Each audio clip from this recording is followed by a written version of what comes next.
At the end of this lecture, you should know what a feed dictionary is and how it is used in TensorFlow.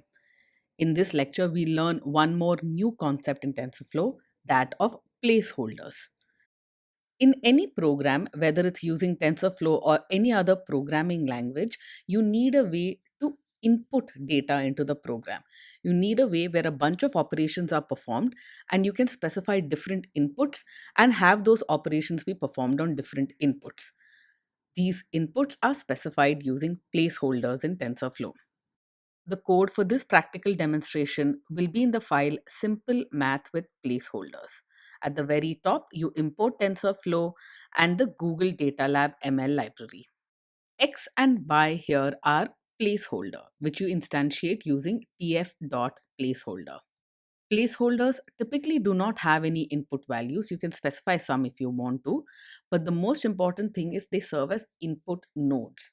When you have a bunch of data that you want to feed into this program, you'll feed it into the placeholder. We've set up a bunch of characteristics of this placeholder. We say that it holds integer elements, its shape is 3, which means it's a vector of 3 elements, and its names are x and y.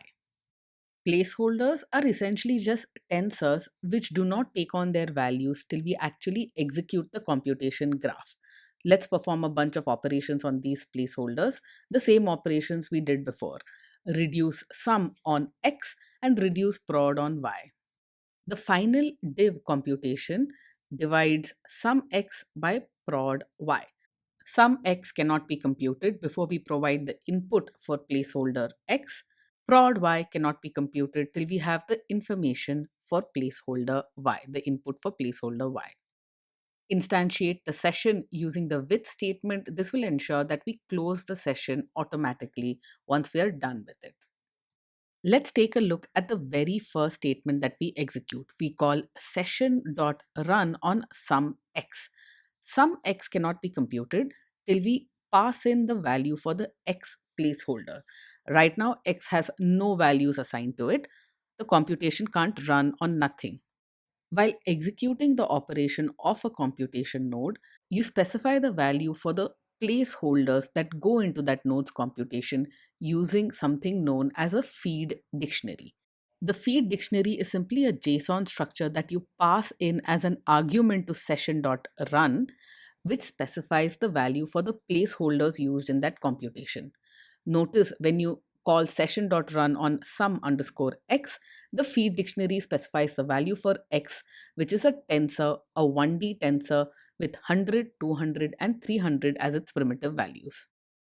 The next statement, the session.run to compute prod underscore y, the feed dictionary specifies the value for y.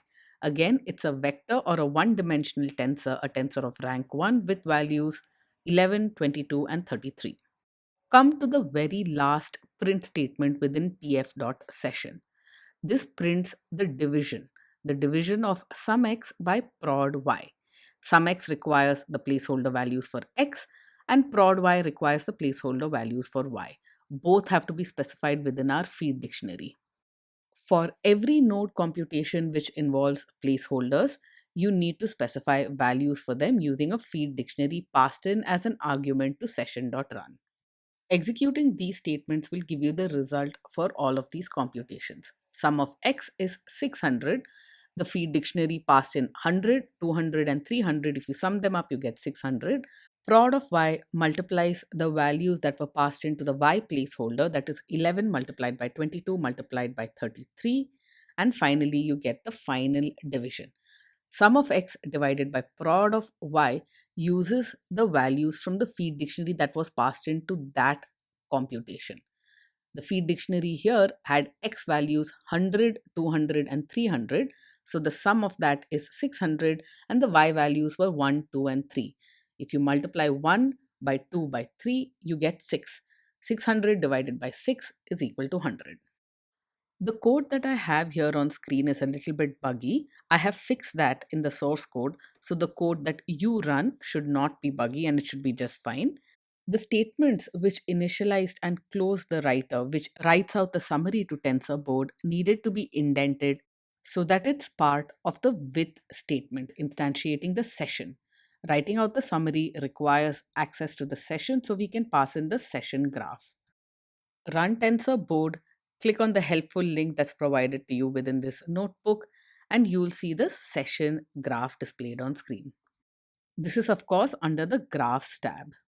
Let's see how the placeholders that we've used are represented. If you click on X and you view the pane on the top right, you'll notice that X is a placeholder.